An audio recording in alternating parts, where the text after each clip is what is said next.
सदन के अंदर ये अपेक्षा है कि कुछ मर्यादाएं सदन की हमेशा रही है, उन मर्यादाओं परंपराओं को पालन करना सबकी जिम्मेदारी है। मैं यही आपसे अपेक्षा करता हूं।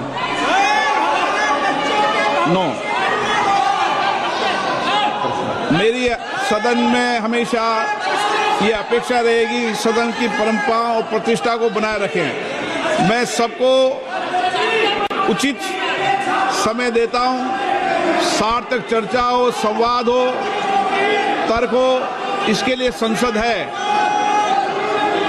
आप तर्क से चर्चा करें, नारेबाजी से संसद की मर्यादा नहीं बनती है। प्लीज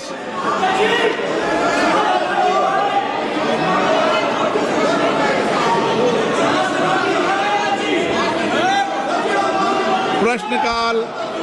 प्रश्न नंबर 1 धवन लक्ष्मण भाई पटेल। धवन लक्ष्मण भाई पटेल। प्रश्न नंबर 1।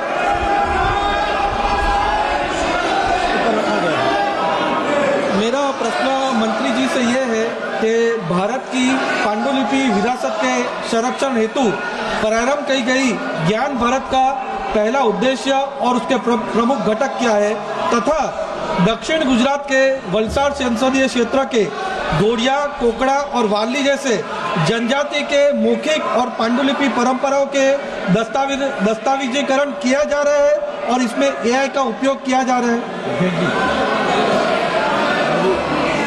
माननीय अध्यक्ष महोदय, विरासत हमें दिशा भी देता है, विरासत हमें दर्शन भी देता है, और इसलिए मोदी जी ने विकसित भारत की जब कल्पना करी तब रेड फोर्ट से अपने उद्बोधन में कहा था कि हमें विकसित भारत बनाना है। तो विकसित भारत बनाने के लिए हम प्रेरणा कहाँ से लेंगे? मोदी जी ने प्रण दिलवाते हुए देश को कहा था कि हम विकसित भारत बनाने के लिए संकल्प करेंगे, विकसित भारत बनाने का। दूसरापन दिलवाते हुए गुलामी की मानसिकता को छोड़ने की बात कही थी।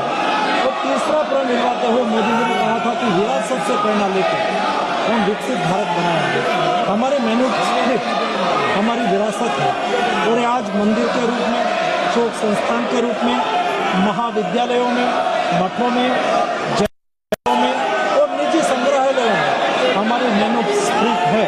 ये मैन्युस्क्रिप्ट को हम ज्ञान भारत मिशन के द्वारा उसको आरक्षित करने के लिए, डिजिटलीकृत करने के लिए, रिसर्च ड्रिवन बनाने के लिए, जन सुलभी बनाने के लिए मोदी जी ने ज्ञान भारत मिशन का लॉन्च करा।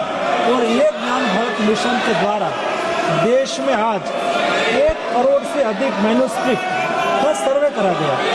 उसमें से ये मैन्युस्क्रिप्ट में से 8 करोड़ अब डिजिटलाइज्ड हो चुकी है, और उसमें से 3,70,000 मैन्युस्क्रिप्ट आज ऑलरेडी अपलोड हो चुकी है। और उसमें माननीय सदस्य ने कहा है कि अपनी लोकल लैंग्वेज में भी कोई जो मैन्युस्क्रिप्ट होगी तो उसको भी सर्वे में शामिल करके उसके ऊपर भी संशोधन करा जाएगा और डिजिटलाइज करा जाएगा। माननीय सदस्यगण, संसद लोकतंत्र का सर्वोच्च संस्था है।